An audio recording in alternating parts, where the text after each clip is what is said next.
Capítulo 26. En cielo abierto, descendiendo. Bane observó a los tres elfos que se encaramaban a pulso por las cuerdas, agarrados a ellas con los talones y las rodillas de sus piernas delgadas y bien proporcionadas. Debajo de ellos no había más que el vacío, y, al fondo, la oscura y pavorosa tormenta perpetua del torbellino. Sin embargo, los elfos eran expertos en abordajes y no se detuvieron para mirar abajo. Alcanzaron la borda de la pequeña nave dragón, pasaron las piernas sobre la pasarela y con movimientos ágiles aterrizaron de pie en la cubierta. El príncipe no había visto en su vida a un elfo, y lo estudió con la misma curiosidad que desinterés mostraron por él los asaltantes. Los elfos tenían la misma altura aproximada que los humanos, pero sus cuerpos delgados los hacían parecer más altos. Sus facciones eran delicadas, pero duras y frías, como talladas en mármol. De fina musculatura, estaban dotados de una excelente coordinación de movimientos y caminaban con gracia y facilidad pese a la inclinación de la nave. Tenían la piel de color marrón avellanada y el cabello de las cejas blancas con unas sombras plateadas que brillaban al sol. Vestían chalecos y faldas cortas confeccionados con una tela de tapicería, decorada con bellos motivos de naves, flores y animales. A menudo los humanos se burlaban de la indumentaria de brillantes colores de los elfos, y la mayoría descubría demasiado tarde, para su pesar, que esa vestimenta era en realidad la armadura élfica.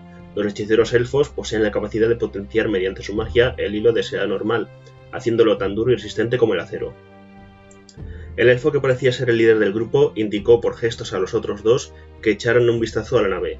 Uno corrió a la popa y se asomó por la borda a observar las alas, probablemente para evaluar los daños que había provocado la caída sin control de la nave. El otro corrió a proa. Los elfos iban armados, pero no empuñaban sus armas. Al fin y al cabo, se encontraba en una de sus naves. Una vez desplegados sus hombres, el comandante elfo se dignó por fin a advertir la presencia del pequeño. ¿Qué hace un cachorro humano a bordo de una nave de mi pueblo? El comandante apuntó su nariz aguileña hacia Bane. ¿Y quién es el capitán de esta embarcación? Hablaba el idioma de los humanos con fluidez, pero acompañándose de un rictus en los labios, como si las palabras tuvieran más sabor y se alegrara de librarse de ellas. Su voz era melodiosa y animada, su tono imperioso y altivo. Bane estaba irritado, pero supo ocultarlo. «Soy el príncipe heredero de Volcaran y de Uliandia. Mi padre es el rey Stephen». Bane juzgó que lo mejor era empezar de aquel modo, al menos hasta que hubiera convencido a los elfos de que era alguien importante. Después les contaría la verdad, les revelaría la auténtica importancia de su persona, una importancia mayor que la que podía imaginar. El capitán elfo solo prestó atención a medias a Bane, pendiente de los movimientos de sus hombres. «De modo que los nuestros han capturado a un principito humano, ¿no es eso? Me pregunto qué piensan que conseguirán de ti». «Me capturó un hombre malo», dijo Bane, derramando rápidamente unas lágrimas. «Quería matarme, pero vosotros me habéis rescatado. Seréis unos héroes. Llevadme ante vuestro rey para que pueda expresarle mi gratitud.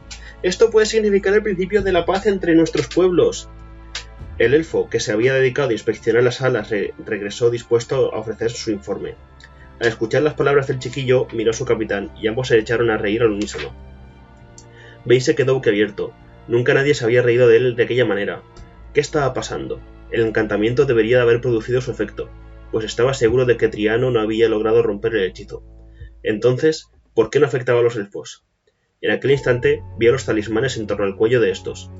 Los talismanes habían sido creados por los hechiceros elfos para proteger a su pueblo de la magia de guerra de los humanos. Bane no entendía mucho del tema, pero sabía reconocer un talismán de protección cuando lo veía, y comprendió que, inadvertidamente, aquellos collares ponían a los elfos a salvo de su encantamiento. Antes de que pudiera reaccionar, el capitán lo agarró y lo lanzó por los aires como un saco de basura. El otro elfo, cuya fuerza no se correspondía con su cuerpo extremadamente delgado, lo cogió en el aire. El capitán dio una orden en tono indiferente y el soldado, sujetando el muchacho lo más lejos posible con el brazo extendido al frente, dio unos pasos hasta la borda de la nave. Bane no hablaba elfo, pero entendió la orden del capitán por sus gestos. Iban a arrojarlo por la borda. Bane trató de gritar, pero el miedo le atenazó la garganta. Se debatió con todas sus fuerzas, pero el elfo lo sujetaba por el cogote y parecía divertirse mucho con los frenéticos esfuerzos del chiquillo por liberarse. Bane poseía los poderes de la magia, pero era inexperto en su uso, pues no había sido educado en la casa de su padre. Notaba que la magia impregnaba su cuerpo como la adrenalina, pero carecía de los conocimientos para hacerle actuar.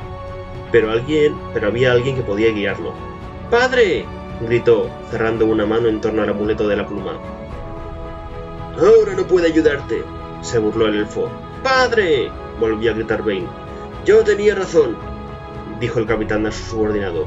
Hay alguien más a bordo de la nave, el padre del cachorro. Ve a buscarlo, ordenó con un gesto al tercer elfo, pero regresó corriendo a su posición. Acto seguido, el capitán murmuró con un gruñido. ¡Adelante! ¡Librémonos de este pequeño demonio! El elfo que sujetaba a Bane pasó el cuerpo del príncipe por encima de la borda y lo dejó caer. Bane se precipitó hacia abajo, aspiró profundamente para exhalar el aire de un aullido de terror y, en aquel instante, una voz le ordenó bruscamente que guardara silencio. La voz llegó al muchacho como siempre, con palabras que sonaban en su mente, que solo eran audibles para él. «Tienes el poder para salvarte a ti mismo, Bane, pero antes debes de vencer el miedo». En su rápida caída, viendo a sus pies a los fragmentos flotantes de las naves elfas y, más abajo, las nubes negras de Torbellino, el miedo tenía rígido y paralizado a Bane. «¡No! ¡No puedo! ¡Padre!», gimió. «Si no puedes, morirás, y eso será lo mejor. No me sirve de nada un hijo cobarde». Durante toda su corta vida, Bane se había esforzado en agradar al hombre que le hablaba a través del amuleto, al hombre que era su verdadero padre, y su mayor deseo era obtener la aprobación del poderoso brujo. «¡Cierra los ojos!», fue la siguiente orden del Sinistrat. Bane obedeció. «Ahora vamos a utilizar la magia. Piensa que eres más ligero que el aire. Tu cuerpo no es de carne sólida, sino gaseoso, etéreo. Tus huesos son huecos como los de un ave».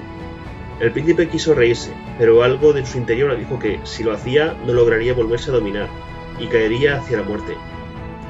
Reprimió la risilla histérica, desquiciada, e intentó seguir las instrucciones de su padre. Parecían ridículas. Sus ojos se negaban a permanecer cerrados, y con una desesperación impulsada por el pánico, seguían parpadeando en busca de algún resto del naufragio al que agarrarse hasta que pudieran rescatarlo. Pero el viento que azotaba su rostro lo hacía saltar las lágrimas y la visión se le hacía borrosa. De su garganta brotó un sollozo. «¡Bane!». La voz de Sinistrat chasqueó con un látigo la mente del pequeño. Sofocando el sollozo, Bane apretó resueltamente los párpados e intentó imaginar que era un pájaro. Al principio le costó y le parecía imposible, pero generaciones de brujos ya desaparecidos, más las facultades y la inteligencia innatas del muchacho, vinieron en su auxilio. El truco era abstraerse de la realidad, convencer a la mente de que el cuerpo no pesaba sus 60 y pico piedras, pero que no pesaba nada, o menos aún que nada. Era una habilidad que la mayoría de jóvenes brujos humanos solo conseguía dominar tras años de estudio, pero Bane tenía que aprenderla en unos instantes. Las aves enseñan a volar sus polluelos arrojándolos desde el nido. Bane tenía que adquirir el arte de la magia del mismo modo. La conmoción y el puro terror obligaron a sus facultades naturales a hacerse cargo de la situación y salvarlo. «Mi carne está hecha de nubes, mi sangre es una bruma tenue, mis huesos son huecos y están llenos de aire». Un hormigueo se extendió por el cuerpo del príncipe. Parecía como si la magia lo estuviera transformando en una nube, pues se sentía ingrávido y etéreo. A medida que esta sensación fue aumentando, también lo hizo su confianza en la ilusión que estaba tejiendo en torno a sí, y la confianza incrementó a su vez el efecto de la magia, haciéndolo más fuerte y potente. Abriendo los ojos, Bane comprobó con satisfacción que ya no seguía cayendo. Más ligero que un copo de nieve, se sostenía en el aire.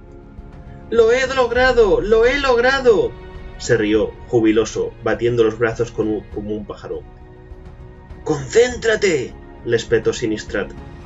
«No estamos jugando. Si pierdes la concentración, perderás el poder». Bane se serenó, no tanto por efecto de las palabras de su padre como por la súbita y aterradora sensación de que empezaba a recobrar su peso, y concentró sus pensamientos en la tarea de mantenerse a flote por las nubes. «¿Qué hago ahora, padre?», preguntó, más calmado. «De momento quédate donde estás. Los elfos te rescatarán». «Pero si han querido matarme». «Sí, pero verán que estás dotado con el poder y querrán llevarte ante sus hechiceros. Tal vez pases algún tiempo entre ellos antes de que vuelvas conmigo. Podrías conseguir informaciones útiles». Bane miró hacia arriba para intentar ver qué sucedía en la nave. Las únicas partes visibles desde su posición eran la quilla y las alas semidesplegadas, y la nave dragón seguía cayendo. El muchacho se relajó, flotando en el aire, y aguardó a que llegara a su altura.